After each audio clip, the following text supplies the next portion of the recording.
one of the biggest ones that I just couldn't believe was what's called 8 Sleep or Asleep 8, where people's beds, they couldn't cool them down. They ended up being super hot or, at an incline, and they couldn't. I mean, who on earth would architect a solution, a consumer IoT solution that required the frickin' cloud to do the basics? It'd be like a Nest thermostat that didn't work without cloud connectivity. Founder and CEO of More Insights and Strategy, Patrick Moorhead. 6, 5. CEO of the Futurum Group, Daniel Newman. 6, 5. Do we know what we're talking about, Moorhead? We absolutely know what we're talking about. Welcome back, everybody. It is episode 282, and this is Patrick Moorhead, veteran CEO of More Insights and Strategy, with millennial CEO Daniel Newman. Daniel, your guns are looking great today. They're looking big. You and I are sporting the Signal 65 shirts. Got More Insights and Strategy. We got the Futurum Group on Daniel. And the 6.5, baby. No, and the 6.5. Well, I thought that was Signal, man. We've got not only do we, wait, how do you refer to our joint ventures? Oh, what did I Kids, say the other offspring, day? Our offspring. They're the love child. Love child. Yes, that's right. The 6.5 is a love child production from Pat and Dan, as is Signal 65. Since we couldn't actually, reproduce, this is the best we could do. It is.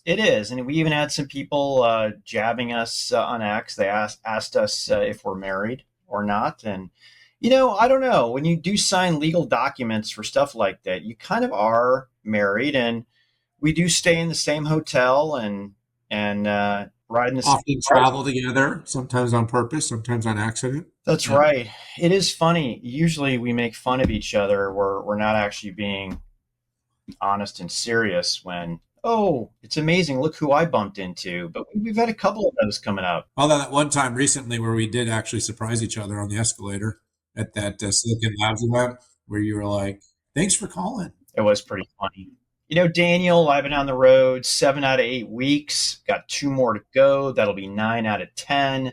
I'm actually feeling pretty good, Had a little setback with the shoulder, had a little setback on the surgery recovery. But, I'm just glad for what I have and the fact that I can come and do this for everybody today. I'm just glad to be with you, bestie. It's good to be with you, man. It's good to be with you. So let's talk about the first OpenAI. Oh, wait, there wasn't one this week. There was not an OpenAI. What do we have to talk about? Well, we got a lot. All right. Thanks, everybody, for tuning in. We'll see you later. Thank you. See you later. All right. Bye-bye. All right. We got a lot to talk to you about today, though. OpenAI did launch a browser, and AWS pretty much knocked half the internet offline. Google's touting more quantum breakthrough, inks a mega deal with Anthropic, which is a big deal. And they're taking equity stakes in quantum. Actually, the government did. And I think 800 public figures called for a superintelligence ban. We are getting closer to Halloween, so that would make sense. And then we have a lot of earnings, right? Tech stonks started: IBM, Intel, Tesla, SAP, T-Mobile. We'll hit the numbers, we'll hit the deltas, and of course, the guidance, because that's all anybody cares about when it comes to stonks. Let's dive into the Decode. They're all stonks, dude. Some of these are real companies, right? I mean, are stonks now all things? Just because, or stonks only like codes that are publicly traded and have like we should talk about this because I just want to make sure we agree. Well, it's my general term for stocks that are going up. Stonks. Market nonsense. If it's going up, it's a stonk, and if it's going down, it stinks. Something like that. Right. It's just, we got to have some definitions here. Our audience, they're not going to be able to keep up. I think the audience is here to have us decode some of the top news segments. So let's dive in. OpenAI brings out its AI-based browser called Atlas. Daniel, what's going on here? Well, this whole browser war um, is going on. Perplexity launches a browser, Comet. Now Atlas. Remember, Sam Altman, who I often suggest is diabolical, has made his overtures that he's going to take over foundry and fabrication of semis. He's going to take over semis. He's going to take over search. He's going to take over social media. Dollars. What? $7 trillion was the $7 trillion plan, which I'm starting to wonder if he might actually be able to raise. I don't know. He's quite prolific there. They were going to take over social. They're going to take over the future of devices with the new whatever device they're going to build is. They are going to be a hyperscaler. They're going to not necessarily leverage all the partners they're using for capacity. They're just going to do it themselves. And eventually, I'm sure he'll come back for Jensen in some way. I mean, he already did take $100 billion and then go sign deals with his two biggest competitors. But the future is all about layering agentic capabilities into a browser. I mean, as I call it, the future, to some extent, this is what I call the intermediate future. Now, the intermediate future is because we don't really believe that people are going to have that same interface experience, right? We're going to wear something, we're going to talk to something, it's going to be pervasive. But between here, now, and then, what we need to do is look at the experiences that people are comfortable with, that they understand, and then say, how do we apply agentic workflows into that? So I'm on a browser, I'm looking at a website. Can I type something into a prompt that says, buy this for me, make this reservation for me, book this flight for me, look up this additional information for me, do this comparative for me. And what they're trying to do is offer this. Here's the problem I see with it, Pat, is this is not actually that disruptive. First of all, they use Google technology in the background because Google owns the internet. So adding this kind of capability on top of it still requires some of Google's proprietary technology. The second problem that I have with it is Google has largely cut them off at the curve in this stuff. Like over the last months, Google has been adding a lot of the features right into their own browsing technology. On top of that, with their enterprise work suite and everything else that they have and their own data, their own platforms, their own video, where I'm not sure that what OpenAI ended up coming out with is all that disruptive. Having said that, I think it's a neat parlor trick that, you can sort of chat with your browser. I think this is the same thing as what we wanted for a long time with Siri, the ability to sort of chat with your phone and then have it do things for you. This is what we're going to have to do, Pat, to actually get us to a point where we start to become comfortable with the idea of this more autonomous agent assistant that's living with us everywhere we go. And I think doing it in a browser is a place where people can kind of feel it, see it, experience it. And then eventually, and by the way, I'll just leave one last thought. Remember kind of with Alexa and Siri and all these things, like we've kind of had these experiences where we've kind of had the assistant doing some of the things for us. I think this is just the next phase of being able to do it a little bit smarter with language, with being able to put processes and with workflows. But it's a step. I don't see it actually taking meaningful market share from Google, though. Gosh, we don't even have to go do the flip now, right? Wait, we're doing a flip? Of course we are. Oh, what are we going to talk about? Yeah, so I'm going to talk about this just kind of holistically because you and I are going to debate this a little bit later on what this means to Google. I did like, the way that you laid it out. If I heard you correctly, it's just another way to access AI, maybe a way that people are more comfortable with. So OpenAI does have its connectors already, and that is basically an MCP API-like connections in there, but it doesn't have connections to everything. And what this is if you don't have that connection, it's a way without necessarily having to go to ChatGPT, but staying in the browser. Some of the features are already available and have been available in Microsoft Edge for forever. That's my standard browser right now. I got kind of sick of Chrome, and I tried Edge because it's available on every platform, and for other reasons. And I never really looked back. That right rail feature has been available for forever. So when it comes to bringing new capabilities that I haven't been able to do, The only potential here is agent mode. And one of the challenges here with agent mode or anything, I use a bunch of tasks inside of ChatGPT. Is it slow, right? Like, because it doesn't want to get it wrong. So what you become is this human in the loop, which I like on one hand. It's not going to, buy you and I tickets to Tahiti in first class that are not refundable, right? But at least some of the early stuff that I used with ChatGPT, um, it just took a lot longer than me just doing it. Like buying groceries, it took a lot longer to do that than for me to go on a grocery site and just pick my favorites and check out. It takes about 5 minutes. And using AI, it took like 15 minutes. So we'll see. In the end, it's another way to access AI here. Next topic, AWS shuts down about half the internet and applications.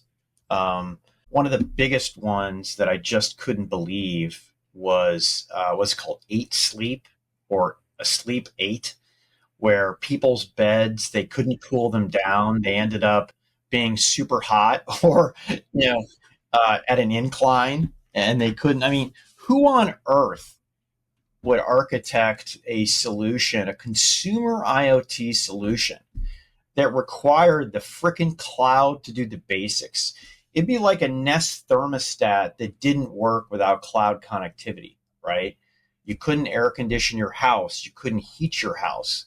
That was the dumbest thing that I've ever heard. Now, I'm not taking AWS off the hook. They screwed up majorly. But the interesting thing about this is this was caused by an automation, okay?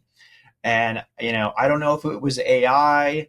I don't know if it was a script, something pretty basic. But to me, it kind of brought up this whole idea of the risk of anything that's automated, doing anything you can. I mean, it took down Zoom. It took down, crypto sites. So, Robinhood was down. Like people couldn't make trades. Like people were losing their freaking minds, dude. yeah, and then the second one, I got to throw this back too. You decided as a vendor, or excuse me, as a customer of AWS, to not have any resiliency. Okay. And you can do resiliency. A lot of people do. What they do is they don't limit it to an AZ. They don't just do east. They do east and they do west. If something happens with west, everything goes to east. If something happens to east, it goes to west. Now, it costs a lot more to do that. It's not twice as much, but it's at least 50% more cost. So these AWS customers decided that resiliency wasn't as important as cost. So I will put it on them. Daniel, there's a lot more left in this that I've left for you. This is so much more a business thing than a technology thing. Like with all the automations and the networking and the complexity, this is bound to happen. This is the case for hybrid architecture, multi-cloud architecture in a nutshell. The idea of depending on a single cloud at this point is relatively irrational. It's irresponsible, especially if you have applications that run around the world that people depend on. I mean, the bed story is kind of funny. Like I said, the story about people's, accounts, like traders that, retail traders that could not make trades on Robinhood. I mean, you could have gotten washed out of tons of money. Like, if you were in a bad position, you couldn't get out of it. I mean, it was literally, that was how big it is. Other businesses, Pat, I mean, you and I were using Zoom that day. It was completely screwed up all day long. Um, there had to be companies that couldn't process orders. They couldn't take customers, couldn't do business. So this stuff is really important. And it was a reminder about what you said in resiliency. And by the way, I want to give AWS some credit. I think they handled it well. I actually think they were pretty upfront. They were communicative. They kind of ate their own in it. Like they didn't try to push blame. They took responsibility. They were very proactive in communication. They put out a blog really describing the challenge and the problem. And by the way, I think there are some clauses now, if I'm not mistaken, right? Aren't there some clauses like in these things that basically you almost have to take accountability if you don't set up the right resiliency? Like that, that they're almost recommending you have the backup of another cloud. It's like uh, that's where we've gotten to, is that all the clouds know that everybody's using these sort of resilient measures to have backup plans and strategies to keep things up and online. So I think, if anything here, Pat, this was a great reminder to CIOs and technology leaders in companies and startup companies that resiliency matters. It's a much bigger deal than you think. We sort of take for granted that everything runs all the time. And I always laugh, Pat. It's kind of like when you lose your keys to your car. You probably never do because you're a very organized guy. But I probably, once every 6 months, like really lose my key. Like I can't find a key. My car's going to be undrivable. Right. No, of course you do. And by the way, but there's technology for that, right? And I'm a buffoon. I'm a dumb. I don't have it on that. My point though is like suddenly you find yourself all in fixing a problem that never needed to exist in the first place. And it completely consumes you. Because like that whole day, how many CIOs, CTOs, IT teams, literally their whole day just became repurposed. So whatever they thought they wanted to get done. And so at that moment, it's like, what did that cost your business? This is a great lesson for cybersecurity. It's a great lesson for your infrastructure strategy, is that your business now depends. And this is why when we used to say things like every business is a tech company now, this was the personification of why people say every company is a tech company nowadays. Because when you don't have your technology, you can't run your business. And for many of us, we can't run our lives. Because gosh, if we couldn't get to Netflix or do a Zoom call, what would we do? Anyway, enjoy ourselves, kick back, onward. I don't know how to do that. I know it'll catch up with you, maybe. But you're so healthy on the other side of the spectrum. Isn't there a peptide for that though? There will be, or maybe your research company will invent one. We'll call it the Dan Tide. Dan Tide. All right, boy. We haven't talked quantum for a while. We've got 2 quantum topics today. Essentially, a thing called quantum echoes on Willow. Google says it's a huge step in real-world applications for quantum computing. Real? It's interesting, Pat, because all of these sort of quantum hate is all about it's 2 things that people hate about quantum. One is they feel the valuations have gone too far, and 2, they don't feel that people can do practical things with them yet. Like they cannot comprehend the kinds of things, and the things that these researchers and PhDs are doing doesn't tend to relate to the rest of the world. They're like, well, the thing can't add 2 numbers together because that's not really what quantum machines are designed to do. But imagine if quantum was able to add and more capably do classical computing and add value to it. And this is the story of the Google quantum echoes is what they call it. It runs on their Willow chip. It basically is, they're saying it's 13,000 times faster than the most sophisticated classical computing algorithm on supercomputers. That's the stat, Pat. And the idea is that things that like HPC does for drug discovery, and these are the use cases we've talked about, material sciences will be able to be performed with the support of quantum. And, Pat, one of the reasons I think that this quantum thing's so interesting, and we have another story about possible investments in it, is we have the security issue with quantum, being able to secure things like Bitcoin and networks. And the other thing is we have a power issue. Like a lot of this whole bubble thing and everyone's bubble theory is all about the fact that we're going to have to spend so much money to build power infrastructure, data centers, and spend so much money on chips and everything else, is that it's unsustainable. Well, if quantum can enable to run much more efficient algorithms, it actually creates much more efficient AI. And so this is really an interesting thing too, because you talk about 13,000 times faster on something like a material science. This is what we're building mega clusters of GPUs to do. Can it be done more efficiently? Now, I won't pretend for a minute to be a quantum scientist or a quantum researcher, but where I kind of continue to see opportunities and application is always going to be the quantum plus classical when the 2 work together. And 2, if we can build these algorithms that can support the applications that the average business understands, I think that's when quantum has the opportunity to become much more practical. Google seems to keep pushing the envelope here, and it's very interesting and it's very timely in the fact that we got this news about possible investments, which we'll talk about later. Yeah, so this algorithm says it helps measure molecular structure in molecules, and the application could be to help in drug discovery, in material science, which, by the way, is very classical quantum discussion, right?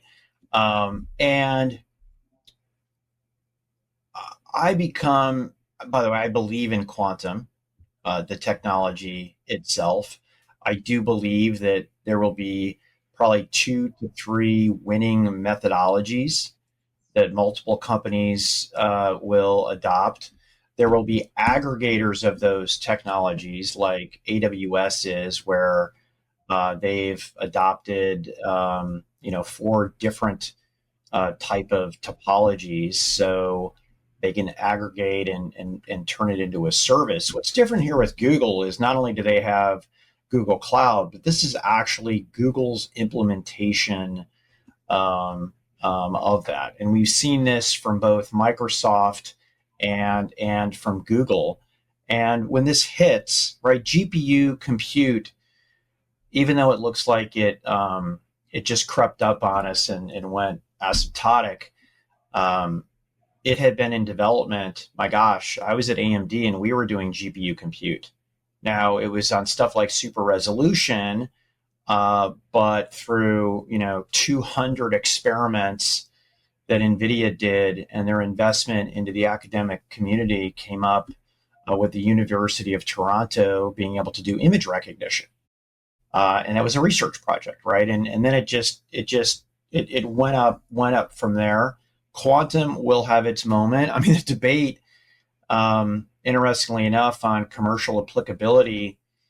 Some say 5 years, some say 10 years, but you have companies like IBM and IonQ who are already monetizing it. Now, some of it's research, but companies like IBM and IonQ actually have real customers and are doing algorithmic work for good. I agree with you, Daniel.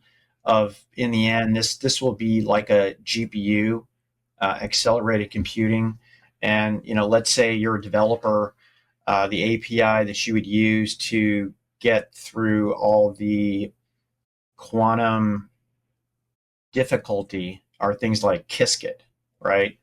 Qiskit is the application framework. Yeah. Qiskit is kind of like an NVIDIA CUDA. Don't hate me, tech people. I know it's not the same.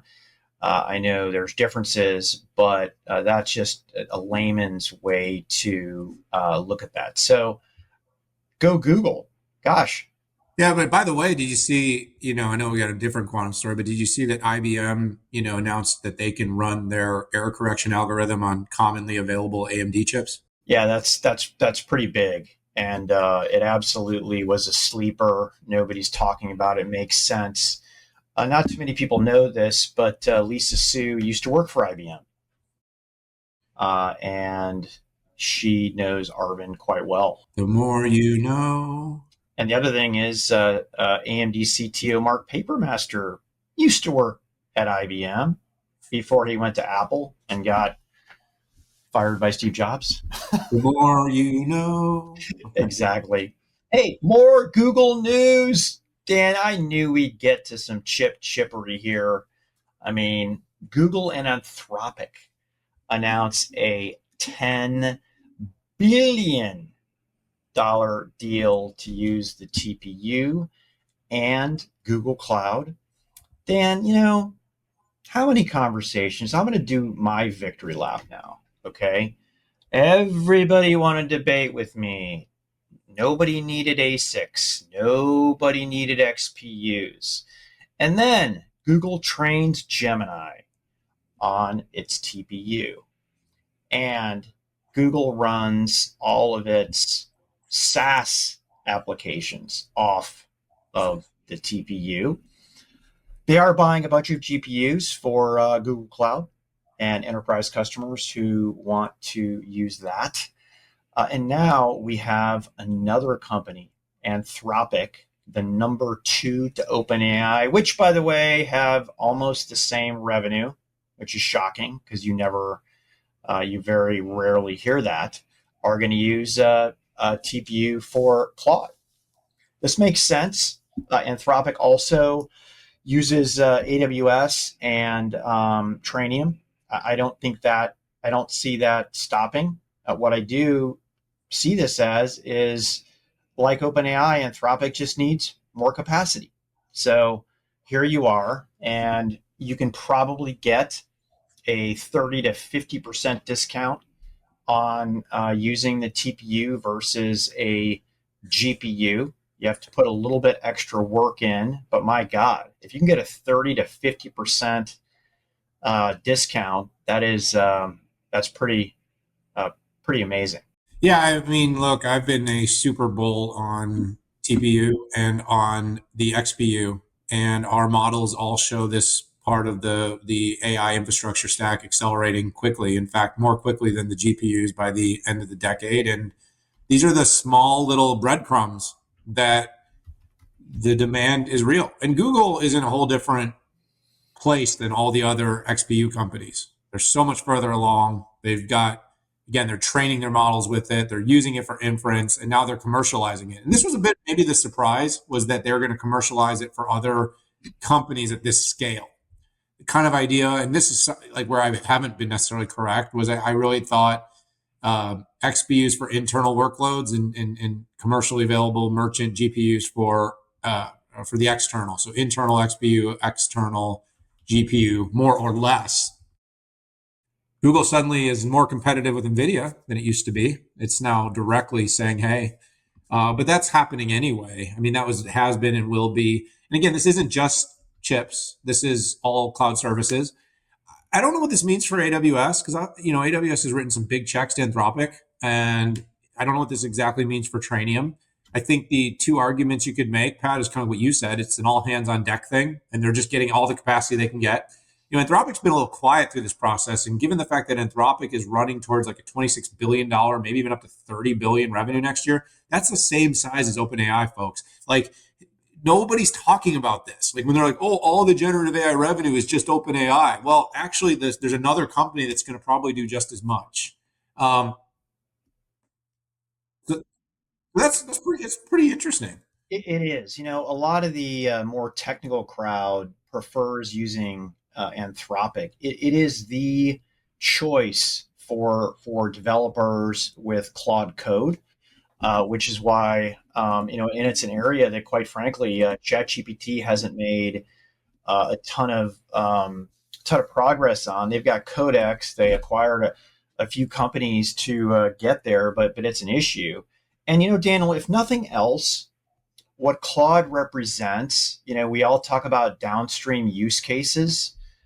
This is I think a great example of a company like Anthropic who they cornered a use case, which is code completion, code development, code inspection, and they're driving a boatload of revenue behind that. I've heard Jensen talk about Anthropic and them using Claude Code among others. But I think that's the biggest takeaway for me is, wow, they've got like one killer use case and they're crushing it here on revenue, where OpenAI seems like it's going after the world, and they're at the same revenue. So it'd be interesting to see the capacity announcements. I mean, will Anthropic go on this crazy, CapEx binge, or do they just not need that? So from a investment to revenue, Anthropic is kicking OpenAI's butt at this point. OpenAI wants to do everything, but we really don't know what Anthropic's strategy even is. Isn't that weird? There have been a lot of people poking on Anthropic for what it's doing with different states here in the United States to slow down AI. And out of it, people realize like we don't even know what Anthropic's strategy actually is. Yeah, I think you hit that. You hit that pretty well. Anthropic's playing a bit of more of the long game. What do they say about moving in silence? Dario gets out there a little bit, but he just doesn't make the same noise. But you can win different ways, and he's kind of in silence. He's just quietly building a $30 billion a year revenue business. Well, okay, that's okay. So gangsters move in silence, and Dario doesn't talk a lot. Yeah. Well, hey Dan, you're quantum boy today. I'm going to give you another quantum topic here. The administration talking about making investments in quantum firms, and there may even been a denial. And then you had Rigetti, I saw come out and say, no, we're actively having conversations. Yeah, I mean, look, they're always talking. This is kind of the way media and this is the way you propel a conversation, you build a narrative. But like my take is quantum is essential. Okay, we can disagree on when it might be more essential and how it's being used today versus how it will be used. Experts, whether it's Arvind Krishna, whether it's our friend Niccolo De Masi, whether it's Google, everyone kind of believes it could be 3, 5, some say as long as 10. Jensen's flip-flopped about it, but they've also made investments in quantum companies. Everybody kind of understands that at some point this is going to be absolutely critical for security. It's going to be critical for sensing. Things like, when you hear about like radars and planes and being able, like fighter jets being able to be detected or non-detected, like quantum algorithms will potentially be able to detect the undetectable. Things like that. That is what quantum might be able to do in the future. And so it's not if, it's when. And so the people that are sort of super negative on it either just believe it will never happen or it won't happen soon.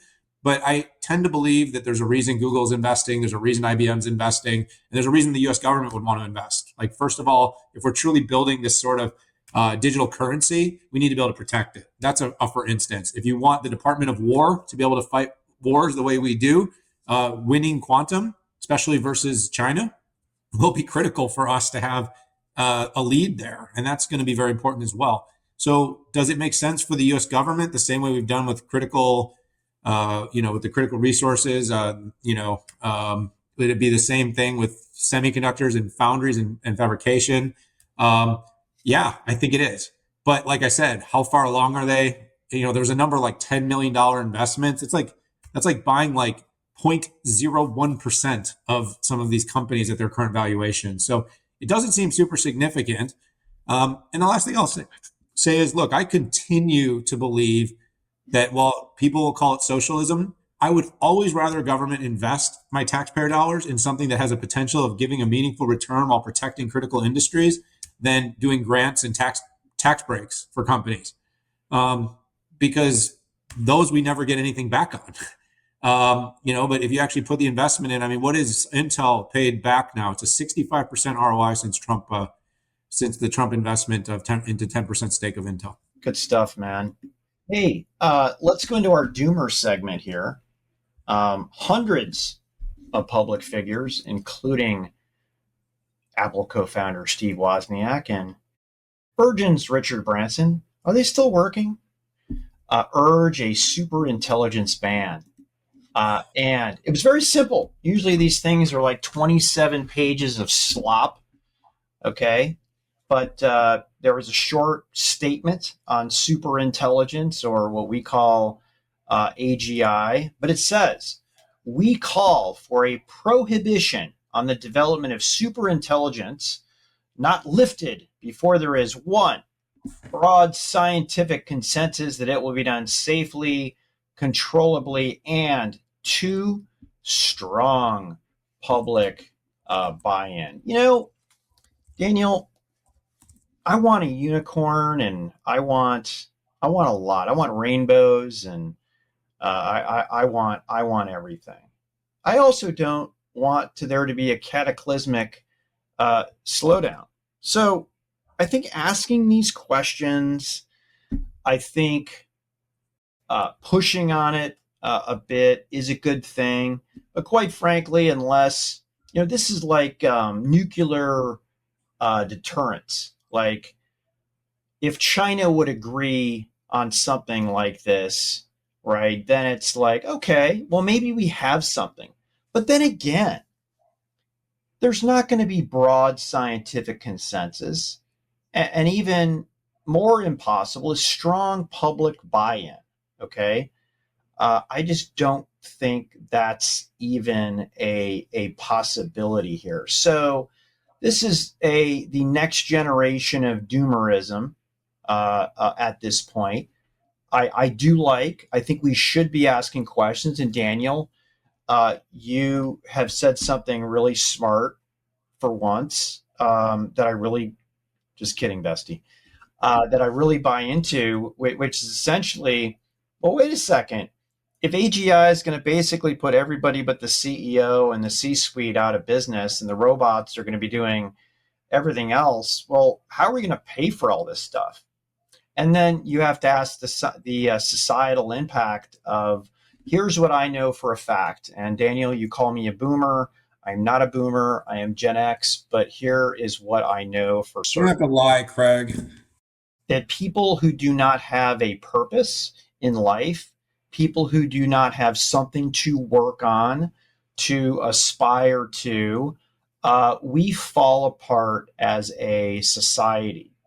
Our social programs that were designed to lift people up by their bootstraps until they could move forward have turned into basically a communist, you don't have to work and you get paid. Long-term social safety nets. Yeah, and it just turned into a real societal issue. And when humans don't have something to do, they go absolutely crazy. They get depressed. Things that aren't real problems become problems, and we've seen that I mean, you've seen the poverty figures, you've seen the global education figures, you've seen the global GDP figures. Poverty is way down, education is way up, lifespan, except in the United States, is way up. Technology has done some amazing things for us, but I'm okay asking the hard questions. This isn't gonna stop anything. Yeah, I don't. I think you hit this pretty well. I'm not going to add much here, but I will just basically say this seems to be a perpetual gyration with these kind of wealthy folks. Remember, Musk called for this at 1.2. He wanted to slow down. It seems that he only wanted it to slow down until he figured out how to catch up. Caught up pretty quickly, and now he's all in. This train is rolling though. Like, you know, this is kind of just noise. Like, these people aren't going to change this trajectory. That, you know, we're going to be able to impact the speed of GDP growth substantially, shorten the period. But yeah, we we had to and still have to see how we get there with people. I mean, that's my one thing. Like, I can't contemplate, Pat, yet. That's not right. I'm entirely contemplating is this stuff is so good. And again, you can argue it's not good enough yet, but like literally every month it's better. Every day it gets better. That there is a lot of things that people do today that robots and AI will be able to do tomorrow. That how quickly, because the speed is the biggest concern I have, is people will evolve. We've done it for thousands of years. But if it happens fast enough, people don't have enough time. And that's even the biggest difference between AI and the internet trend is the 7x plus speed difference of how much AI can do in such a short period of time versus how much we've been able to upskill ourselves in that same period of time. And, you know, what I do worry about is if we get too intelligent too fast, is there's going to be a lot of people, to your point, Pat, without a purpose. That'll be something to watch. It is funny, no, but why isn't anybody talking about this, the purpose part? So doomy. It's No, so but doomy. no, but like in all of this doomy conversation, nobody talks about what I think you and I think will be the biggest issue, which is people lack purpose, and then we just implode, you know.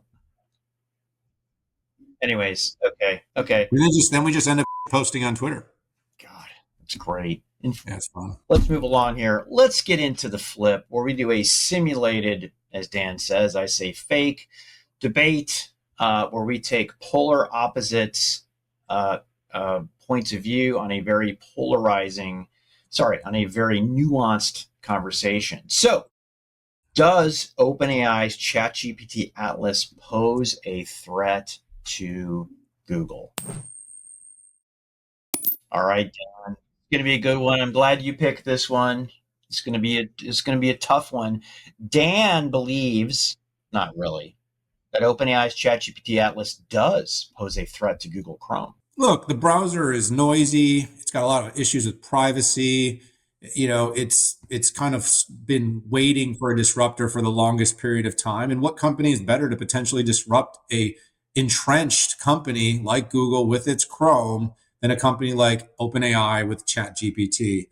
Other companies like Microsoft and Firefox, Mozilla, DuckDuckGo, they haven't succeeded yet. They haven't found the right formula. But the one company that has been able to find the right formula to win market share and control a market came out just absolutely racing fast, knocked all the big tech out, all the Mag 7 out, and became the biggest in a category in less than just a couple of years has been diabolical Sam Altman and OpenAI. This is a company that put something out in 2022, won the hearts and mind of our youth, our younger generation. They don't use Gemini. They're not playing with Google AI. They're all Chat GPTers. Wake and bake Chat GPT. You know what I'm saying?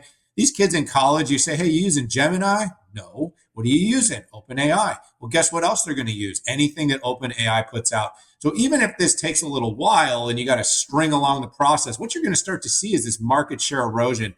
In just 3 years, they were able to go from 0 to 800 million weekly active users, and they're estimating to be in the billions in just the next few years, growing to hundreds of billions of revenue. And basically what they're going to do is they're going to take what they've taught this younger generation to do with injecting prompts into everything, and they're going to make the web experience and then the phone experience, and then eventually the thing that's not a phone or a computer, all one ubiquitous thing. The Jony Ive deal, they're already down the path. They've already seen their revenues grow at incredible scale. They've got a $500 billion valuation. No company has ever been able to achieve this so quickly. OpenAI knows what it's doing. They know what the browser needs to be. Google's yesterday's thing. Google was, the thing you will use, boomer. Google's not the thing that people like your kids are going to use. Just ask your son. Ask my son what he's using at school every day. It's ChatGPT. When they go to the browser, they're going to use the Atlas browser because that is where the future lies. This one was an easy one for me. ChatGPT is going to be the first meaningful one to disrupt Google and Chrome. It's going to be the Atlas browser. Pretty soon, Pat, even old farts like you and me are going to have to use it because it's just going to become the standard. Dan, you're so confused. Atlas is going to attack Chrome kind of like ChatGPT was going to kill Google search.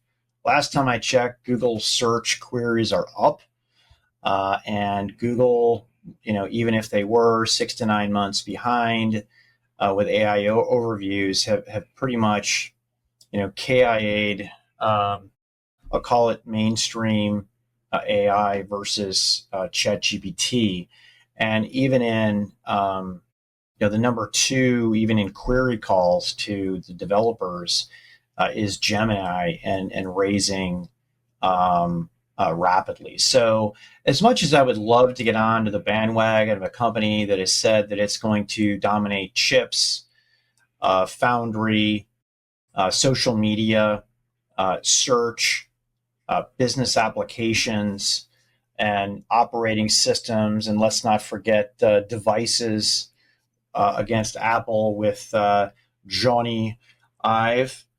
It's when you're raising as much capital as OpenAI is trying to do, you have to put up a business case that you're going to win in everything. And listen, Chrome is at 72% market share and have 90% market share in search. If you're going to go after somebody, you're going to have to go after the big boys here. So the other thing is just if you're going to be a feature by feature basis, there's literally nothing that ChatGPT or Atlas offers that isn't available with Perplexity's browser, Comet. Heck, Edge has had this feature set for forever.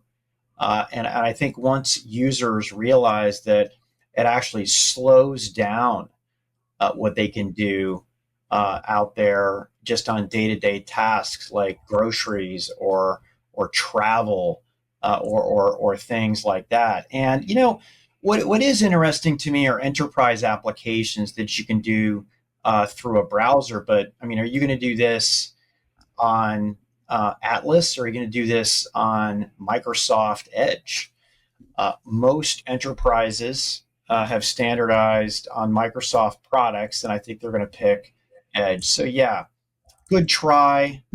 A nice, there are already security nightmares of prompt injections that are being um, um, reported out there.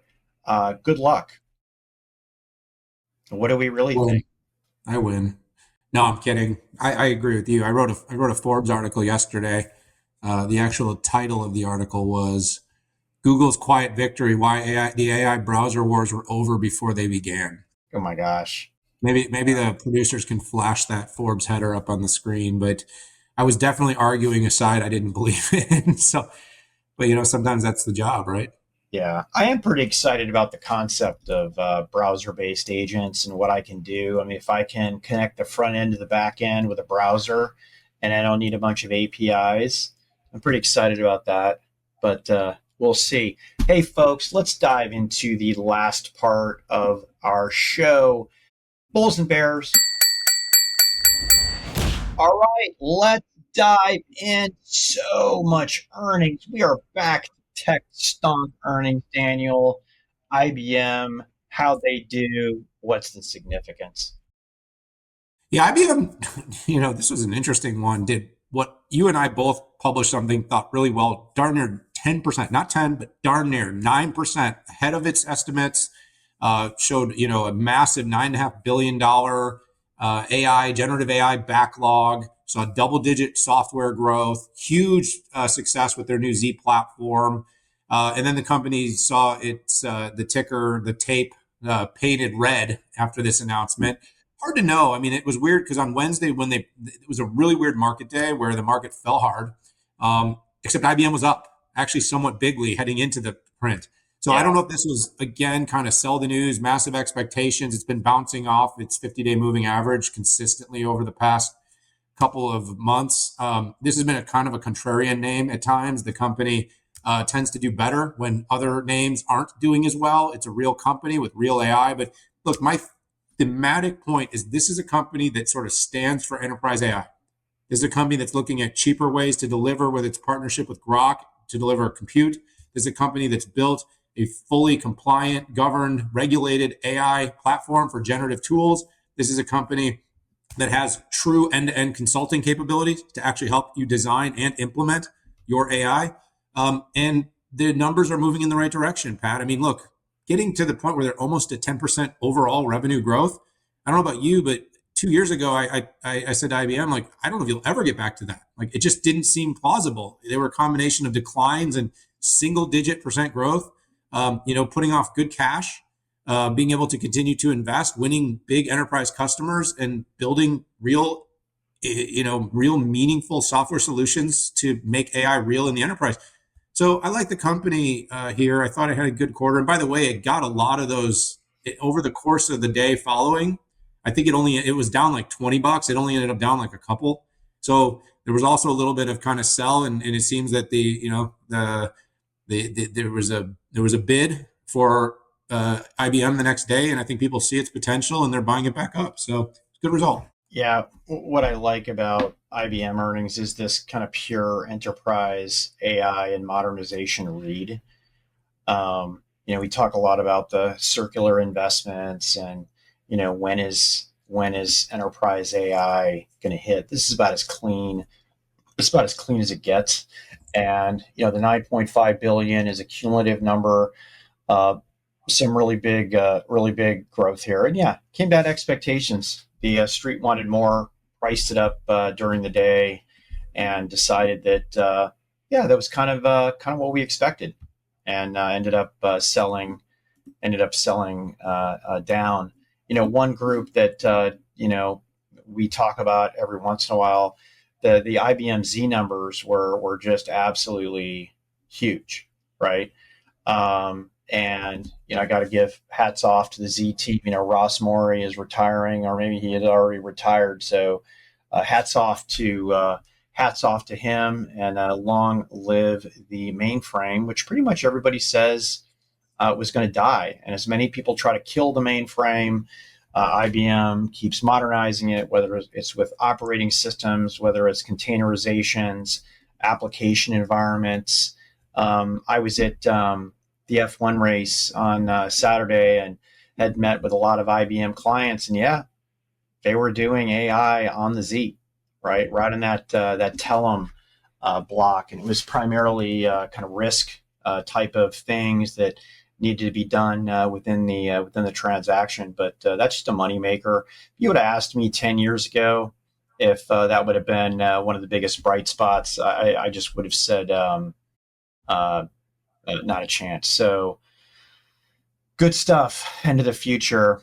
Hey, Intel, you and I both had a chance to talk with Intel CEO Lip-Bu Tan, and kind of get the breakout. But net, they pretty much crushed it on every single metric: revenue, EPS, gross margin, in the guide. Although when you look at the optics, it looked low.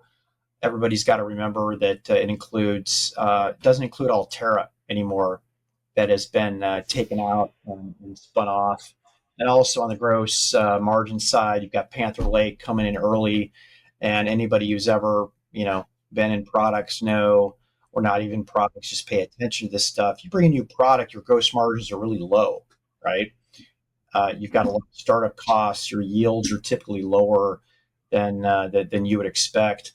I was super surprised, Daniel, about a couple things. First of all, that how much better than expected the data center did, and I think that was a head node type of thing. I'm interested to hear from AMD if they had capacity issues or something like that. I know for certain that Intel, when it comes to H series, was the preferred head node. I believe that the preferred head node for this cycle of Blackwell is AMD.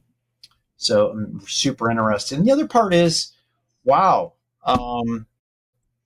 the the gross margins. I totally wouldn't even factor that. I couldn't have made that up. Intel did make some pricing adjustments that I think made a little bit of a difference there, but also Lip-Bu's been on a cost cutting. This is gross margin, so it's COGS, but it looks like that they made some real cost reductions as opposed to improving gross margin just on price. But like what I heard from Lip-Bu related to Foundry, he seemed a lot more confident than he ever had before, and I think people picked up on that. I think the next couple months, next couple quarters will be the most important 2 quarters for Foundry. They're going to have to get some commitments, and we will know them because you've got NRE and payments, so it's a disclosable event. We will all know when it happens, and it will decide whether Intel is going to do 14A as an Intel node, or whether Intel will do 14A as a Foundry node as well. Lip-Bu was really clear last earnings that, listen, we don't get people to sign up, we're not going to build it out. And what that means is they're not going to invest in third-party IP, and they're not going to develop the tooling and capacity to make that happen. But I do think that they will. I feel better than ever that we will see, first of all, a big packaging customer and likely a big wafer customer as well. Yeah, it was a great print. Like, this is a company, though, the print is not as important as the narrative. The narrative is this company has been given the right backing that it needed to get out of the hole that it had been in. It needed the U.S. government. I told that to Pat Gelsinger consistently. Policy needed to drive the company into the future. Of course, a person with the kind of background he had and the belief he had was going to believe they could tech their way out of it. But TSMC is just that damn good, in my opinion. Like, this was a company that needed policy on its side. That doesn't mean it cannot meet the tech moment, but I do think policy will enable them to get to 95% or something of parity. And there will be a forcing function that will require some customers to build some of their chips on Intel's nodes. I think there is a customer. I think there might be even more than one. We didn't get any real indicator of that specifically, but there's just a sense of this in sort of the way it was discussed, the way 14A was discussed, the way the constant engagement with these customers has been discussed. And I think, like I said, there's a lot of back chatter with the administration, with the different fabless companies, and with these different deals that are being made, that they're going to get some level of customer engagement for 14A. So the whole 14A is off thing is canceled. That was Lip-Bu playing his cards wisely to the market. I think he executed incredibly well. Look, he made them narrower. The company's more focused. They're able to tell a story about this CPU x86, strength in the data center, possibly a stronger cycle for AI PCs is coming. The refresh cycle seems to be picking up some steam. They put themselves in their own supply conundrum with decisions around Intel 7 and that they made in the past. But those were the decisions at that time that I think the company had to make. They didn't know the lifespan of some of these older nodes, and they didn't know the ramp time of newer nodes. They only had so many dollars to go around, so they had to make decisions. But overall, I think this was a good first indicator, but the narrative is even better than the results. And I think that's why the company's performing so well right now. I looked at the press release, and very rarely do I reflect, but I just couldn't believe all the stuff that they, the JDA with NVIDIA, the 3 investments. It's pretty, him getting summoned to the White House, pretty crazy. Hey, let's speed round through the next ones here. Tesla, how'd it go, Dan? Should we care? Well, again, Tesla's number was fine. The revenue was record, but there's some of it was pulled forward from the tax breaks. The earnings weren't great. The profit was bad. They had like $1 billion of income from energy, which is super cool. Like, people aren't talking about that. But look, the Tesla story is not about cars. I talked to Bloomberg about it. The Tesla story is about robots and autonomy. And people are basically betting, and I heard Jim Cramer say this the other day, that Tesla, I swear to God he said this, Tesla and NVIDIA are the 2 most important AI companies. Again, Jim's only right 47% of the time, according to Grok. So I'm not saying. The point is that, like, their story is never about cars anymore. It's just not. Their story is about building the future of autonomy, building the future of robotics and humanoids. It's about building energy and capacity. And then, of course, you get the Elon ecosystem of SpaceX and the Boring Company and Neuralink and all the other things he's doing by investing in Tesla. And by the way, we know with the upcoming shareholder vote, there's a very real chance Tesla will be backing XAI or will be investing in XAI. So all this is kind of coming together into this amalgamation of a company that people really believe, and they give an incredible forward valuation to, because they just simply believe in him. He is a performant CEO. It's incredibly provocative. He's incredibly disruptive, and the print never is going to matter as much as the story. So you go back to what I said about Intel. You put Tesla, you put Elon Musk and make him the CEO of Intel. It's probably trading for $400 a share right now. It's just the Elon effect, the halo effect. But overall, like I said, the car business is just okay. Yeah, a couple standouts for me. They did beat on revenue, which I think was a bit of surprise. Big time record, but it was a little bit of that, Pat, was pull forward for the tax breaks ending, I think. Yeah, kind of like Apple and tariffs. The storage thing really hit for me, which I think the rising cost of energy, that makes a lot of sense. Michael Dell's son, Zach, created a company called Base Power that is really leaning into the notion as well. So I'm interested to see how that play. And then you've got NVIDIA that made a investment into, I think it's called Sierra, which is essentially batteries for the data center. So exciting space. Hey, let's jump into SAP here. It was mixed, right? They missed on revenue. They beat on EPS. Investors were concerned about cloud deceleration. Again, we've got no direct AI attribution, some good metrics in conversation about Joule, and the preface to all enterprise AI is data. They talked about its business data platform. So, and I'm wondering on the cloud deceleration, is this, I think they have 400,000 customers who haven't moved to the cloud. I'm wondering if these smallish SAP customers that will never get there, or have we just hit kind of peak cloud transition, or is it just executions within their customers on these transformations? Yeah, I think that cloud growth is pretty good. I think I continue to say I want to hear and get a much more concrete number of AI's impact on revenue. That's what I want. That's what the market wants. They're a very conservative company. They've got very stable revenues and customers. They've got stable margins. You could see that with less revenues, they could still deliver their earnings. But as a whole, this is a company that's touting, being kind of the future of business and enterprise AI. They are in that small group with them and IBM and Oracle, and then some of the bigger SaaS companies like ServiceNow and Salesforce, that they really have the chance to be the meaningful contributors, survivors of this next wave of enterprise software. I think the more they can help people understand how AI is shaping that, the more benefit of the doubt they're going to get from the market. But having said that, sometimes when they're not talking about it, it's because they're not ready.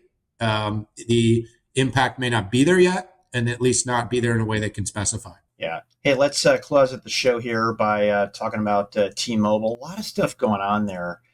Typically when you have leadership transition, like we see at the CEO level, chief strategy officer, we've got Callie is moving on, and they're bringing in a new head of the business. But they did really well, right? A really good operational beat.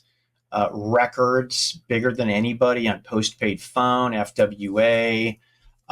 So, and the only question was CapEx. Is it strategic or is it tactical? But It's all NVIDIA, right? sorry. I'm joking. Yeah.